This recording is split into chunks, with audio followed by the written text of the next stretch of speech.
What are some things people don't know about the fitness industry? From people who aren't in the fitness industry. You go first, Max, because you start the last one. I think just the crossover between normal people and fitness experts isn't that big of a gap.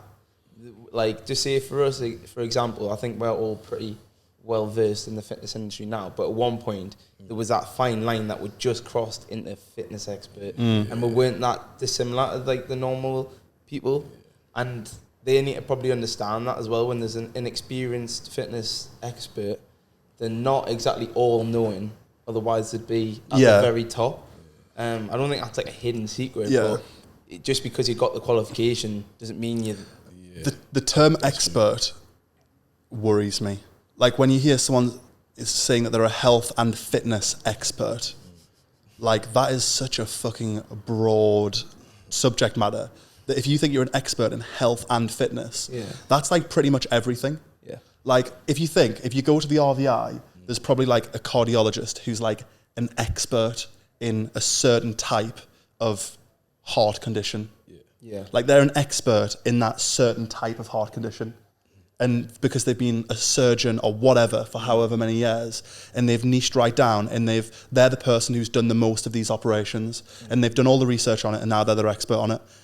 That comes under the bracket of health. So to say that you're a health and fitness expert when the actual expert is like so niched down to one organ in your body and one type of disease that affects one organ in your body, when there are multiple organs and so many other things, and bones and muscles and joints and like, do you know what I mean? Like that's just health. And then fitness is, you know, the wide variety of like fitness, long distance, like endurance training, anaerobic training, power training, strength training. If you're a health and fitness expert, you're fucking not. You're not even probably an expert in anything. Such a broad term. Yeah, but you have people who label themselves health and fitness experts, and you're like, what?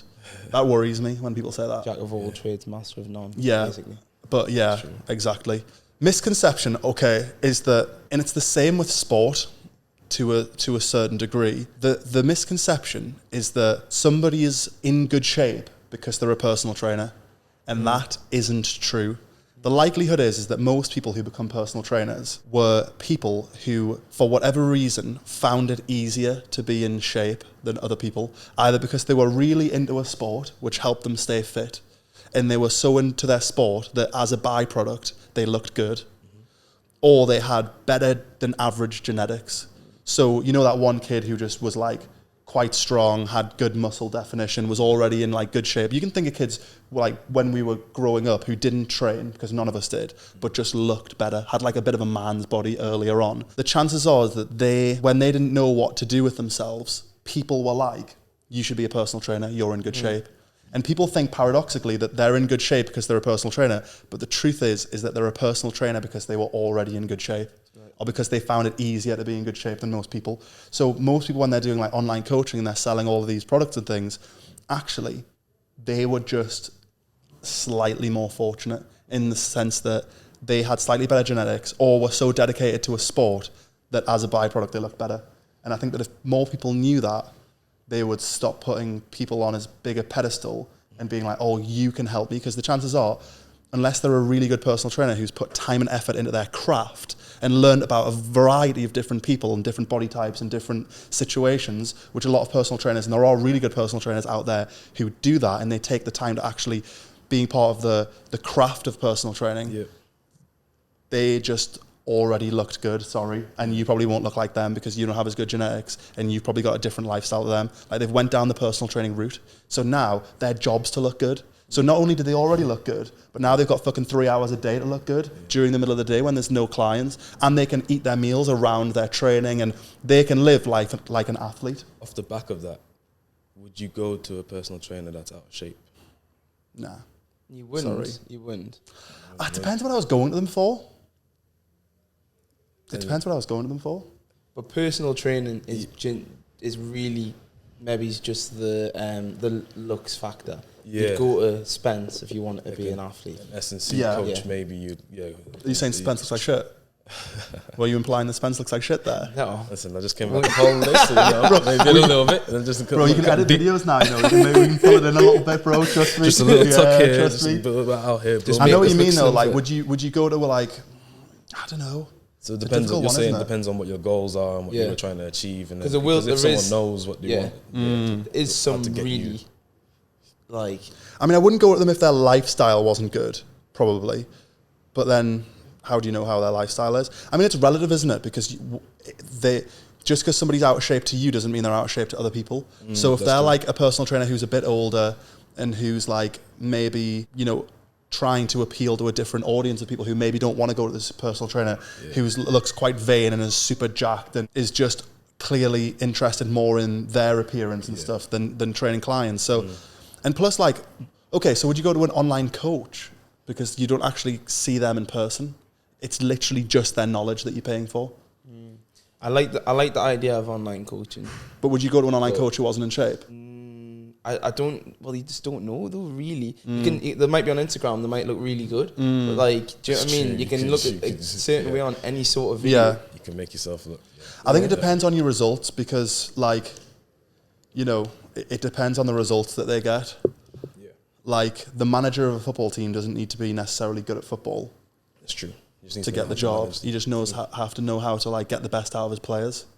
But when you look on, say, like a physique transformation account, they don't tend to have the trainer on there. They just tend to post the transformation. True. So you don't actually see, like on Spencer's, you'll see Spence do the stuff. Yeah. But then he's in shape. Yeah. He knows how to do that. I'm going to go to him because he makes more. Also, just so people are really aware of the transformation photos as well, just so that people know they're the highlight reel too.